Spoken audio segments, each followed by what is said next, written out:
Mas maraming rally ang inaasahan ng PNP kasunod ng pag-aresto kay dating Pangulong Rodrigo Duterte. Kagabi pa sila naka-heightened alert, maging ang AFP handa rin sakaling magkagulo. Nasa frontline ng balitang yan, si Brian Castillo.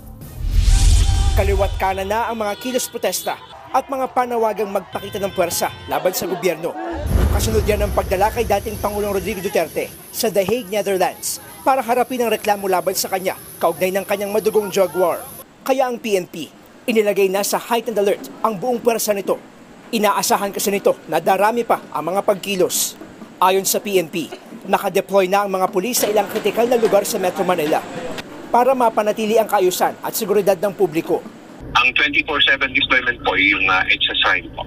Pero yung US Embassy at saka HSRINE po. Yung Liwasang Bonifacio, alam naman natin na yung Liwasang Bonifacio ay isa pong declared po na tourism park. So may ready available po tayo na personnel po doon na nakatutok. And round the clock po yung monitoring po natin. Ang Armed Forces of the Philippines naman, taniyak na nakahanda rin silang umaksyon kung kinakailangan sa oras na may banta sa kapayapaan at seguridad.